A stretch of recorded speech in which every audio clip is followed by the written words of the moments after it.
Hello दोस्तों। आज मैं आपको एक कहानी सुनाने जा रही हूँ जिसका शीर्षक है लाइटनिंग। जी हाँ, लाइटनिंग।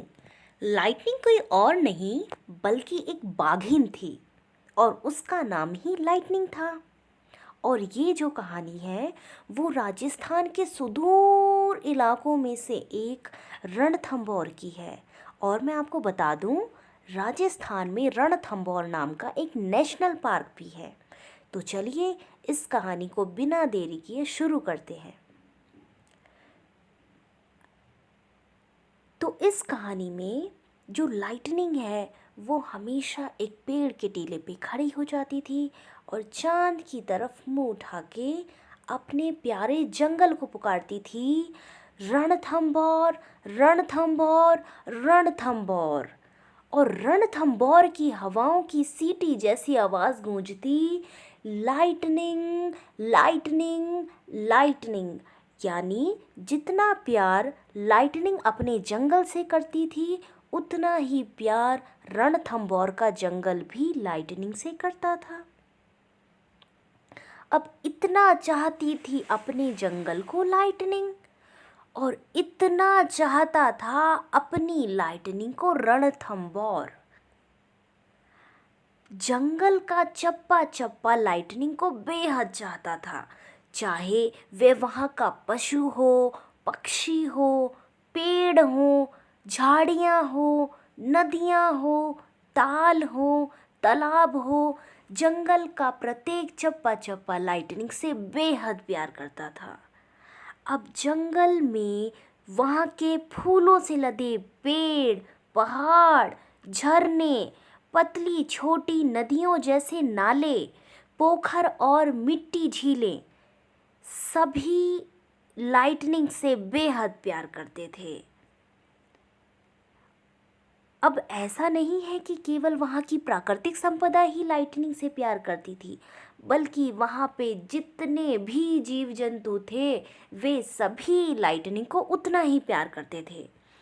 और दूसरे सारे जानवर भी लाइटनिंग को उतना ही प्यार करते थे।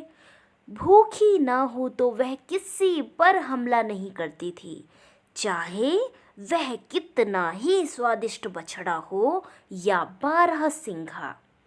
झील के फ्लेमिंगो और साइबेरियन क्रेन उसे पानी से खेलता हुआ देखते रहते थे। कभी कभार मगरमच्छ से उसकी मुठभेड़ भी देखने को मिल जाती थी।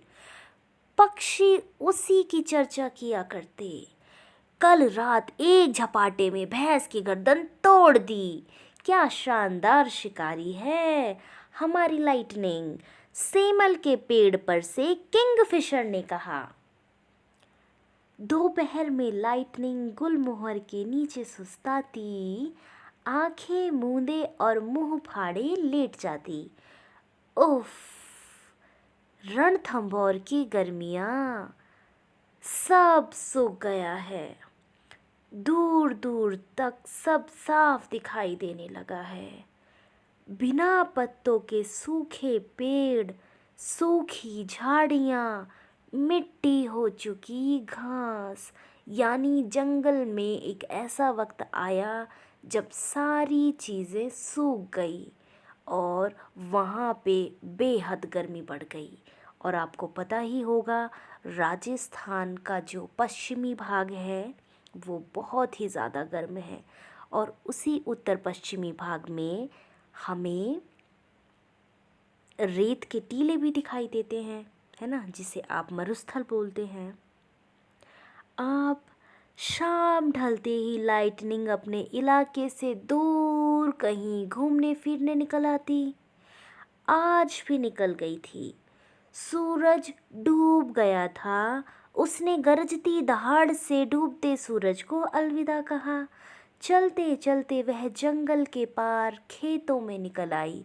जैसा मैंने आपको पहले बताया कि जंगल में बेहद गर्मी पड़ गई थी, तो वो अक्सर थोड़ा घूमा फिरा कर लिया करती थी।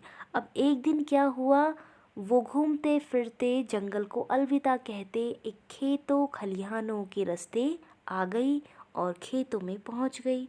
अब आपको ये भी पता होगा कि भाई जहाँ पे खेत हैं वहाँ इंसान तो ज़रूर ही होंगे। यानी जो लाइटनिंग थी वो हमारी अब आ गई है इंसानों की बस्ती में। अब क्या हुआ? अचानक लाइटनिंग का अगला पैर हवा में था। अचानक क्या हुआ कि लाइटनिंग का पिछला पैर हवा में और अगले ही पल वह खुद भी हवा में थी।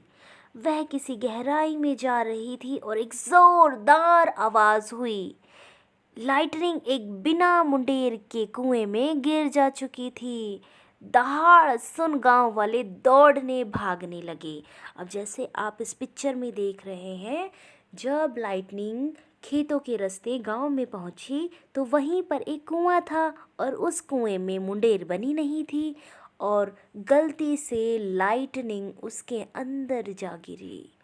अब देखते हैं कि गांव वाले क्या लाइटनिंग को बचा पाते हैं या हमारी लाइटनिंग मर जाएगी। तो देखिए, किसी ने तुरंत वन विभाग को फोन कर दिया। थोड़ी ही देर में वन विभाग की जिप्सियां दौड़ती हुई वहां आ पहुंची। वन विभाग पूरी तैयारी के साथ आया था। कोई पिंजरा खोल रहा था, कोई बाघिन को बेहोश करने का आदेश दे रहा था, कोई इंजेक्शन में दवा मिला रहा था और इंजेक्शन को गन में लगाया गया। यानी एक ऐसी गन तैयार की गई जिसके अंदर बेहोशी की दवा थी ताकि लाइटनिंग को सुरक्षित तरीके से कुएं से बाहर निकाल लिया जाए। अब क्या हुआ? एक वन कर्मी को पिंजरे में बैठाकर कुएं में उतारा गया। उसके पास इंजेक्शन लगी हुई एक गन भी थी। कुएं में वह बाघिन के बहुत नजदीक था। बाघिन उसकी ओर मुंह फाड़कर दहाड़ रही थी। कछुए सांप छिप गए। दो मेढक के दिलों की धड़कनें थम गई। उनकी लाशें पानी पर तैरने लग गई। क्योंकि कुएं में लाइटनिंग गिर गई थी तो पानी के जो अन्य जीव थे जो कुएं में रहा करते थे उन्हें डर लग गया और कुछ जो जानवर थे, कुछ जो जीव थे, उनकी मृत्यु भी हो गई। अब देखते हैं आगे क्या हुआ। देखो ध्यान से, इंजेक्शन हड्डी पर लगा तो ऑपरेशन फेल हो जाएगा। यानी इस तरह से इंजेक्शन लगाना था ताकि उसको हड्डी पे ना लग जाए। वन अधिकारी ने कहा, मैं 3 बार बाघों को ट्रैंकुलाइज कर चुका हूँ। इंजेक्शन सही जगह लगा है। कुएं से आवाज़ आई। यानी जो वन कर्मी कुएं में उतारा गया था उसने बिल्कुल सही जगह लाइटनिंग को इंजेक्शन लगाया जिससे लाइटनिंग को कोई प्रॉब्लम नहीं होगी। अब देखिए, कुएं से दहाड़ सुनाई देना बंद हो गई थी। इसका मतलब लाइटनिंग हमारी बेहोश हो गई, तभी तो आवाज़ आना बंद हुई ना। बाघिन को जाल से बाहर निकाला गया और पिंजरे में डाल दिया गया। अब आप सोचिए कि बाघिन को कहाँ ले जाया गया होगा। क्या वन कर्मियों ने उसे जंगल में ले गए होंगे या फिर कहीं और? तो चलिए जानते हैं। पता चलने पर अपनी माँओं के साथ स्कूली बच्चे भी आ गए। वे बेहोश लाइटनिंग को देख रहे थे। यह वही लाइटनिंग थी जो उन्हें स्कूल के रास्ते में कभी कभी मिल जाया करती थी। कंधों पर बैग लटकाए बच्चे धीरे धीरे चलने लगे। लाइटनिंग खड़ी खड़ी उन्हें देखती मानो कह रही हो, क्या तुम हमेशा ऐसे ही चलते हो? पिंजरा चल दिया गया। वनकर्मियों और अफसरों ने जिप्सियों के फाटक बंद कर दिए थे। जिप्सियां एक के बाद एक खेत पार कर जा रही थी और गांव वाले बच्चे और उनकी माएँ घरों की तरफ लौट गए थे।